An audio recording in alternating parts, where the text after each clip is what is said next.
So let's talk about the dark side of body building. आपने internet पे देखा होगा, इंस्टाग्राम पे, यूट्यूब पे, कि कितने ज़्यादा पॉजिटिव पॉइंट्स है, कितने ज़्यादा बेनिफिट्स है या कितने ज़्यादा एडवांटेजेस है फिटनेस के, बॉडी बिल्डिंग के, going to the gym, blah blah blah blah blah. But there is a big other side as well and let's dig into it. Let's start with the video. First point is illusion of a perfect body. जहाँ पे आपने देखा होगा through out the internet कि इतने सारे new faces आ रहे हैं, इतने सारे न्यू क्रिएटर्स आ रहे हैं जिनके पास एक अच्छी फिजिक है, अच्छी बॉडी है, एक kind of a perfect body आप बोल सकते हो, बट रियल में वो परफेक्ट नहीं है क्योंकि they try to portray themselves as if कि उनकी बॉडी परफेक्ट है। अगर आप उनके फोटोज देखोगे तो कितने ज़्यादा वेल एडिटेड होते हैं, कितनी ज़्यादा अच्छी लाइटिंग होती है, बॉडी में एक पंप होता है, एंड जिसकी वजह से जो एक इल्यूजन क्रिएट हो चुका है परफेक्ट बॉडी का, जो कि रियल में सच में एग्जिस्ट नहीं करता। But through out the years ये चीज़ें इतनी ज़्यादा ड्रिल इन हो चुकी है हमारे दिमाग में कि हमें वो सच लगने लगा है, एंड भले ही वो सच क्यों ना हो, हम उसे अचीव करने की कोशिश करते रहेंगे, and which is not actually a good thing to do. The main thing is कि आप इसके ट्रैप में नहीं पड़ो एंड आप अपने फिजिक पे ज़्यादा करके फोकस करो, एंड अपने आप को उनके साथ कभी कंपेयर मत करना, या उनकी जो फिजिक है वो कभी अचीव करने की कोशिश नहीं करना, क्योंकि वो फिजिक अचीव करना एक नियरली इम्पॉसिबल होता है, क्योंकि हर एक का जो स्ट्रक्चरिंग है, हर एक की जो एप्स का लेआउट है या बॉडी का लेआउट है, सबका अलग अलग है, एंड एट द एंड आपको जो एंड रिजल्ट मिलेगा वो भी बहुत ज़्यादा डिफरेंट होगा। Second one is body dysmorphia. Now, body dysmorphia plays a very big role into bodybuilding or even into fitness. जब भी आप अपने बॉडी पे ज़्यादा फोकस करने लगोगे, over the period of time आपको आपके बॉडी में कोई ना कोई पार्ट ऐसा लगने लगेगा कि वो हमेशा से अंडर डेवलप्ड है, एंड उसके ऊपर आप बहुत ज़्यादा फोकस कर करके उसको भले ही अच्छा बना लो, बट कहीं ना कहीं पे आपको तो भी लगेगा कि ये बहुत ज़्यादा अंडर डेवलप्ड पार्ट है, एंड उसके ऊपर आप कितना चाहिए भी फोकस कर लो, कितना चाहिए मेहनत कर लो, वो बॉडी पार्ट आपको कभी नहीं लगेगा कि वो ग्रो हो चुका है।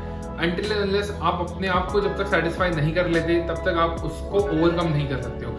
सो this is one of the big reasons कि body dysmorphia over the time develop होता है, एंड ओवर द टाइम ये सारी चीज़ें बहुत ज़्यादा बड़ी होने लग जाती है। फॉर मी पर्सनली जब मैंने शुरुआत किया था, I had a thing with my shoulders. मेरे लगता था कि मेरे शोल्डर्स बहुत ज़्यादा छोटे हैं, बहुत ज़्यादा वीक है। सो आई केप्ट ट्रेनिंग देम। मेरे को डिफरेंस भी लगने लगा है, but still somewhere I think कि भाई मेरे को और डेवलप करना है, मेरे को मेरे शोल्डर्स और ग्रो करने हैं, मेरे को मेरे डेल्ट्स और ज़्यादा बड़े चाहिए। सो ये चीज़ें आप कहीं ना कहीं पे एक्सपीरियंस करोगे। It would be same with your bicep, it would be same with your traps और योर चेस्ट और your abs, anything you want, and जिसके ऊपर आपकी पूरी बॉडी की स्ट्रक्चरिंग डिपेंड कर सकती है। उसकी वजह से आप बाकी जो भी बॉडी पार्ट्स है मे भी उसको निगलेक्ट करोगे, एंड अपने ट्रेनिंग को ऐसे ही फक कर लोगे। सो इट इज़ इम्पॉर्टेंट कि आप इस बॉडी डिस्मॉर्फिया के ट्रैप में नहीं पड़ो, एंड अगर आप पढ़ भी रहे हो प्लीज़ मेक श्योर कि आप उसके बारे में अवेयर हो। So point number 3 is problems after the age of 30s, 40s and 50s। Over the time जब भी आप एक्सेसिवली ट्रेन करते हो अपने यंग एज में, टीन एज में या अर्ली 20s में, एंड आप 6 दिन जिम को हिट कर रहे हो, लगातार हेवी वेट लगा रहे हो, एंड उसके बाद में कुछ लोग तो 7 दिन हिट कर लेते हैं जिम से, रेस्ट डे नहीं देते, बिकॉज कि it is fun to workout, and just this workout a fun thing. ये चीज़ें आगे जाके एक बहुत बड़ा कॉस्ट पे करना पड़ता है, जैसे joint pain, soreness, cramps etcetera etcetera, and other than that जैसे कोई मसल डैमेज हो गया, टिश्यू टेयर हो सकता है, और लीवर डैमेज हो सकता है। So there are so many other things as well जो मैं आपको बता के डराना नहीं चाहता हूँ, but still this is the sad reality जो आपको कहीं ना कहीं पे कभी ना कभी फेस करनी पड़ेगी।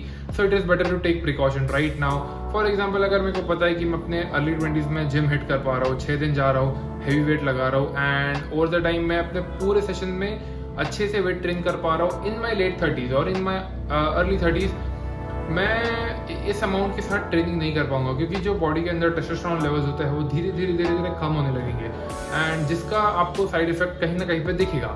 सो इट इज़ बेटर कि जो मैं चीज़ें अभी कर पा रहा हूँ मैं अभी कर लूँ, ताकि मैं आगे जाके उसके बारे में रिग्रेट नहीं करूँ, एंड आगे जाके जो चीज़ें होने वाली है उसकी वजह से मैं आज नहीं रुकूंगा, बट जो आगे चीज़ें होंगी उसका प्रिकॉशन मैं अभी से ले सकता हूँ। Moving on to the fourth point, which is about the use of steroids. Now, steroids into gym, in bodybuilding, into fitness is a big thing. It is not a small thing. लेकिन अभी talking about steroids has been very easy and उसका access मिलना भी बहुत ज़्यादा आसान हो चुका है. इंडिया के कुछ पार्ट्स में आज भी स्टेरॉइड्स नॉर्मली लोकल जिम्स में मिल जाते हैं एंड टीनेजर्स जो अर्ली 20s में है they consider using it because वो अपने मैक्स लिमिट तक पहुंच नहीं पाते. उनको अपना गोल अचीव करने के लिए ऐसा लगने लगता है कि उसका यूज़ करना पड़ेगा. But that is not at all true because आपको खुद को नहीं पता है कि आप नेचुरली कितने पीक पे जा सकते हो एंड कितनी आपके अंदर स्ट्रेंथ भरी हुई है. लेकिन उसको एक्सपीरियंस करने के लिए you need a lot of discipline, you need a lot of efforts and you need a lot of fucking hard work.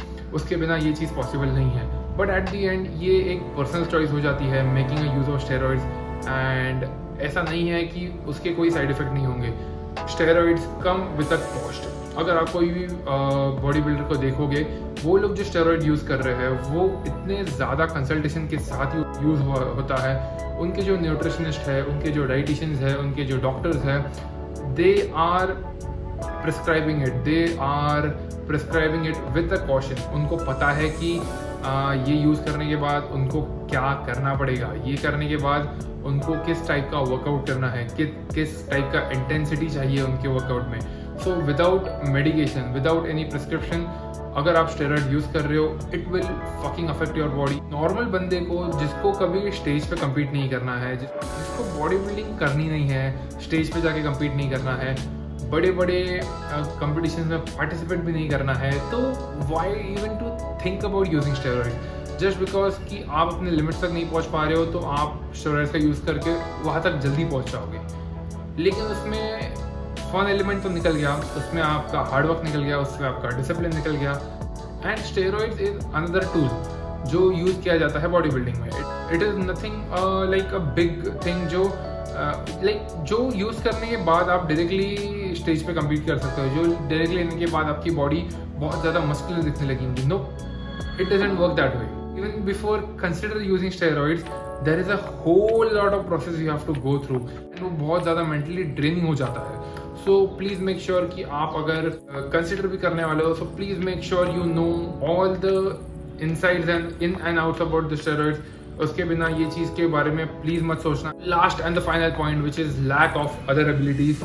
Now I am one of the person जो which lacks in other abilities जैसे flexibility, cardio, then maintaining a balance between weightlifting and cardio because I am at a stage right now जहाँ पे मैं cardio को इतना भाव नहीं दे रहा हूँ, ना abs को दे रहा हूँ, ना अपने flexibility पे भी ध्यान दे रहा हूँ. I am just into lifting weights, but that is not a good thing. Over the time I have to develop a habit of maintaining a balance between both the things क्योंकि अगर ये चीज़ आप maintain नहीं करना सीखोगे तो आगे जाके आपको बहुत ज़्यादा मुसीबत होंगी एंड आपकी फ्लेक्सिबिलिटी पे इश्यूज आएंगे, आपको बॉडी पे क्रैम्प्स आ सकते हैं, आपको बॉडी पे आपको आगे जाके इंजरी हो सकती है. And this is one of the biggest dark side क्योंकि ओवर द टाइम हो क्या जाता है कि आप एक ही चीज़ पे फिक्सेटेड हो जाते हो एंड उसकी वजह से आप बाकी सारी चीज़ें निगलेक्ट करने लग जाते हो. जैसे अगर आप क्रॉसफिट कर रहे हो and you are more into CrossFitting, you don't like lifting weights at all, but होगा क्या कि आपका मसल वेयर आउट हो जाएगा, आपका स्टैमिना इंक्रीज हो जाएगा एंड आपकी जो फिजिक है वो बहुत ज़्यादा लीन लगने लगेगी. And over the time you will be feel कि लाइक भाई मेरे को वेट्स उठाने की जरूरत ही क्या है, मैं like I am good at this, I will do just only this.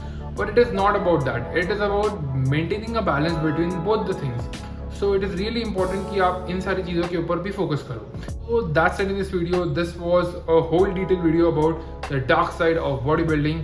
So let me know in the comment section कि आपको ये वीडियो कैसा लगा. And if you want, I can cover topics like these in upcoming next videos.